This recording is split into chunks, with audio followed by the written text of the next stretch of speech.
राधे राधे भक्तों, आप सभी का दिन शुभ व मंगलमय हो। हर दिन वीडियो को लाइक व कमेंट करने के लिए आपका बहुत बहुत धन्यवाद। अगर हो सके तो इन कथाओं को अपने तक ही सीमित न रखकर आप दूसरे लोगों तक भी जरूर शेयर कीजिएगा, ताकि सभी लोग इन कथाओं को सुनने का पुण्य प्राप्त कर सके। अब सुनिए आज की कथा। इससे पहले कि वीडियो में अपने अदिति की कथा सुनी थी। सूत जी के इस प्रकार कहने पर ऋषि आश्चर्यपूर्वक कहने लगे कि हे सूत जी, कितने आश्चर्य की बात है कि अदिति अग्नि में नहीं जली और न उसको इस बात का पता ही चल पाया। तब सूत जी कहने लगे कि हे ऋषियों, इसमें आश्चर्य की क्या बात है। जिन भगवान के स्मरण मात्र से ही सारे संकट दूर हो जाते हैं, उन भगवान का ध्यान करने वाले को भला कौन कष्ट दे सकता है। जब वह अग्नि शांत हुई तो भगवान विष्णु स्वयं अदिति के सामने प्रकट हो गए और बोले, हे देव माता, तुम्हारे तप से हम अति प्रसन्न हुए। आप इच्छित वर मांगिए। भगवान विष्णु को अपने सामने साक्षात उपस्थित देखकर अदिति जी ने विनम्र भाव से भगवान की स्तुति करते हुए कहा कि हे भगवान, आपके स्मरण मात्र से समस्त क्लेश दूर हो जाते हैं और आपके चरण कमलों की सेवा करके भक्तजन परम सिद्धि को प्राप्त कर जाते हैं। ऐसे भगवान को मेरा सादर प्रणाम है। देवता, नदी, समुद्र आदि सब कुछ आप ही हैं, इसलिए आप मेरे पुत्रों की रक्षा कीजिए और निष्कंटक राज्य दीजिए। अदिति जी के ये वचन सुनकर भगवान कहने लगे, हे देव माता, अब मैं पुत्र के रूप में आपके यहाँ जन्म लेकर असुरों का संहार करूंगा। ऐसा कहकर अपने कंठ की माला अदिति को दे दी। भगवान अंतर्ध्यान हो गए। इसके पश्चात देव माता अदिति अपने आश्रम में चली गई। यथा समय अदिति जी ने हजारों सूर्यों के समान तेजस्वी कमल नयन शंख, चक्र, गदा, पद्म, कमंडल और पीताम्बरधारी मुनियों द्वारा स्तुति किए जाने योग्य, भक्तों के प्रिय व दुष्टों के संहारक वामन भगवान को पुत्र रूप में प्राप्त किया। वामन भगवान को अपने आश्रम में देखकर कश्यप आदि ऋषियों ने भगवान की स्तुति की। तब वामन भगवान कहने लगे, हे पिताश्री, हम प्रसन्न हैं, आपके समस्त मनोरथ पूर्ण हो। हमने अब तक 2 बार आपके घर में जन्म लिया है और आगे भी जन्म लेंगे। उधर राजा बलि ने दैत्य गुरु शुक्राचार्य जी की अध्यक्षता में बड़ा भारी यज्ञ आरंभ कर दिया, जिसमें हवि ग्रहण करने के लिए उन्होंने लक्ष्मी जी सहित विष्णु भगवान का आह्वान किया। उसी समय भगवान बटुक ब्रह्मचारी के रूप में उपस्थित हुए। भगवान के बोने ब्रह्मचारी रूप में होते हुए भी ऋषि लोग ज्ञान दृष्टि से उनको पहचान गए। उन्हें देखकर दानव गुरु शुक्राचार्य जी ने राजा बलि को सारी स्थिति से अवगत करा दिया। दैत्य गुरु शुक्राचार्य ने बौने ब्रह्मचारी के रूप में भगवान के आने का कारण बताते हुए कहा कि हे राजा बलि, तुम्हारा राज्य प्राप्त करने के लिए ही अदिति के गर्भ से जन्म लेकर भगवान विष्णु स्वयं इस रूप में तुम्हारे यज्ञ में आए हैं। मैं तुम्हें इस समय सचेत कर रहा हूं कि दान के रूप में उन्हें कुछ भी मत देना, वरना चले जाओगे। इसके उत्तर में बलि कहने लगे, हे गुरुदेव, आप मुझे अधर्म का उपदेश क्यों दे रहे हैं? घर आए हुए याचक को दान न देना अधर्म का ही आचरण नहीं होगा क्या? यही तो अधर्म का आचरण होता है। अगर विष्णु भगवान स्वयं याचक बनकर मेरे द्वार पर आए हैं तो इससे बढ़कर मेरे लिए सौभाग्य की और क्या बात हो सकती है।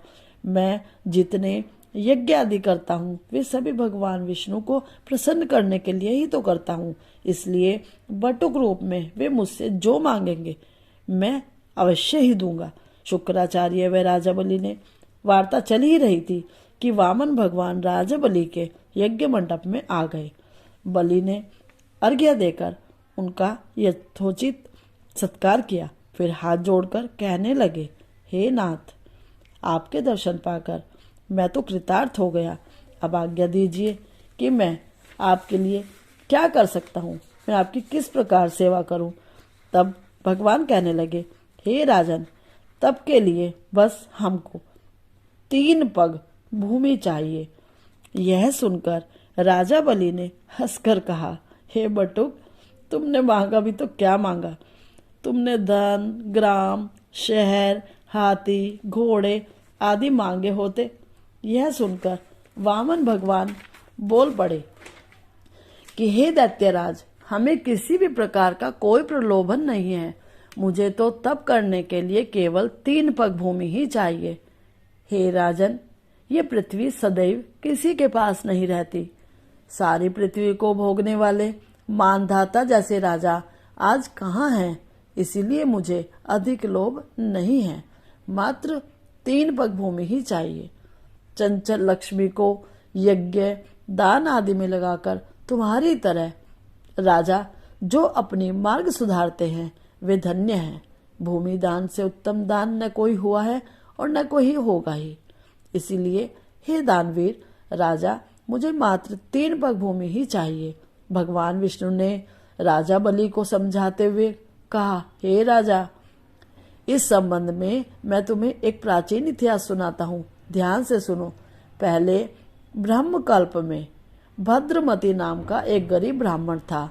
उसके श्रुता, सिंधु, यशोमती, शोभा, कामिनी और मालिनी नाम की 6 पत्नियां और अनेक पुत्र थे।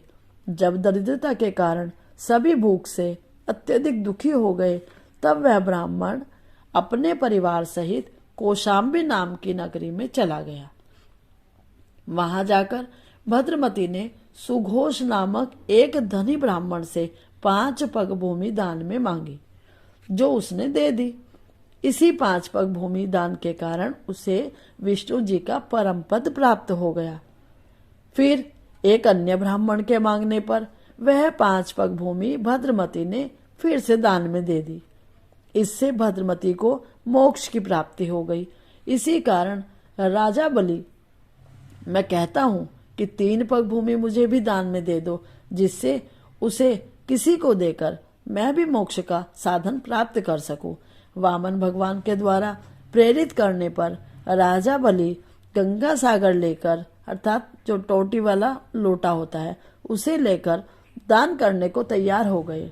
तब शुक्राचार्य जी ने तपोबल से अपना सूक्ष्म रूप बनाकर गंगा सागर की टोटी में, अर्थात लोटे की टोटी में बैठ गए।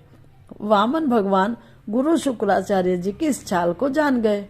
उन्होंने देखिए क्या किया, किस प्रकार शुक्राचार्य जी के सभी अरमानों पर पानी फेर दिया। उन्होंने देखिए क्या किया, एक तेज नोक वाली कुशा लेकर लोटे में टोटी के छेद में डाल दी, जिससे शुक्राचार्य जी की एक आंख फूट गई और टोटी से राजा की अंजुरी में चले गए। मतलब जो संकल्प करने के लिए अंजुरी में जल लिया था, उसमें बैठ गए। राजा बलि ने फिर 3 पग भूमि देने का संकल्प कर लिया। उसी समय भगवान विराट रूप धारण कर ब्रह्मलोक तक बैठ गए और फिर उन्होंने 2 पगों में ही सारा ब्रह्मांड नाप लिया। भगवान के पांव के अंगूठे से ब्रह्मांड फूट गया और फूटे हुए मार्ग से पानी के अनेकों स्रोत बहने लगे। भगवान विष्णु का पांव उसी पल से धुलता रहा, उसी पानी से धुलता रहा।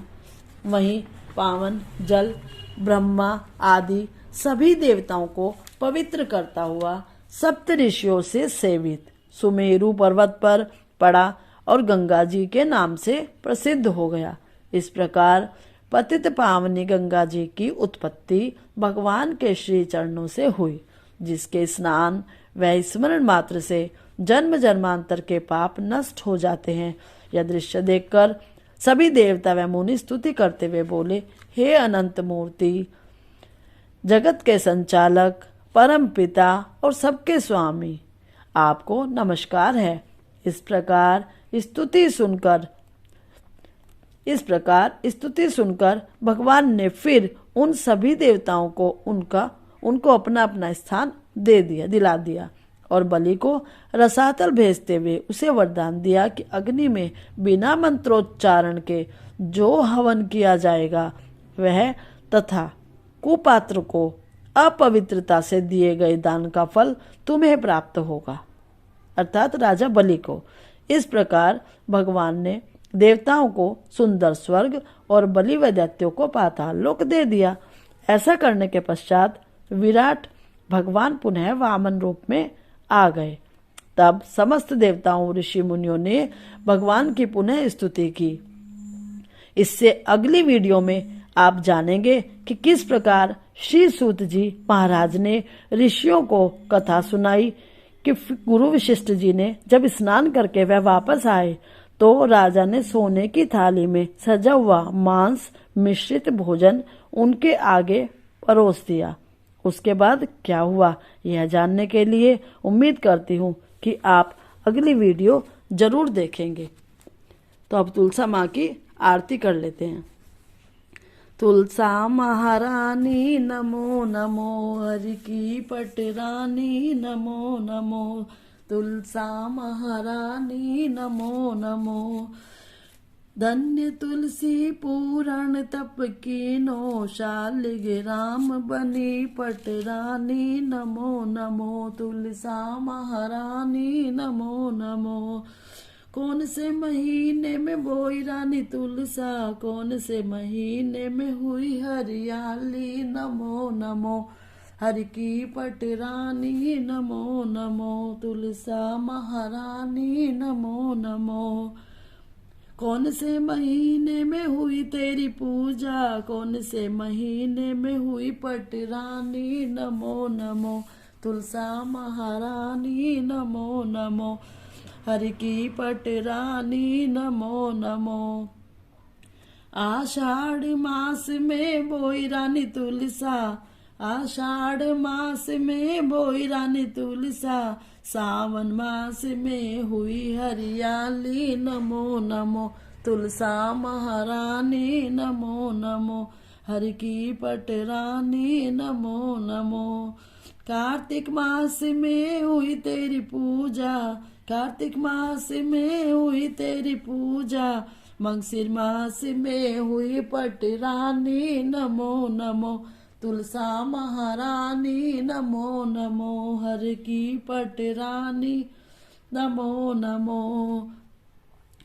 धूप दीप नैवेद्य आरती, पुष्पन की वर्षा बरसानी नमो नमो, तुलसा महारानी नमो नमो, हरि की पटरानी नमो नमो। 56 भोग 3600 व्यंजन, बिन तुलसी हरि एक न मानी नमो नमो, तुलसा महारानी नमो नमो, हरि की पटरानी नमो नमो। जो कोई तुलसा को सवेरे गावे, जो कोई तुलसा को सवेरे गाए, श्री कृष्ण जी के दर्शन पाए नमो नमो, हरि की पटरानी नमो नमो, तुलसा महारानी नमो नमो। जो कोई तुलसा को दोपहर को गाए, खीर खांड का भोग लगाए नमो नमो, तुलसा महारानी नमो नमो, हरि की पटरानी नमो नमो, तुलसा महारानी नमो नमो। जो कोई तुलसी को सांझ को गाए, श्री कृष्ण जी की आरती उतारे नमो नमो, तुलसा महारानी नमो नमो, हरि की पटरानी नमो नमो। जो कोई तुलसा को रात में गाए, श्री कृष्ण जी के चरण दबाए नमो नमो, तुलसा महारानी नमो नमो, हरि की पटरानी नमो नमो। जो सखी मैया तेरा गुण गाए, भक्ति दान दीप दिए महारानी नमो नमो, भक्ति दान देना महारानी नमो नमो, हरि की पटरानी नमो नमो, तुलसा महारानी नमो नमो, हरि की पटरानी नमो नमो, तुलसा महारानी नमो नमो। बोल तुलसा माता की जय, बोल शालिग्राम जी की जय, बोल विष्णु भगवान की जय, बोल सभी भक्तों की जय।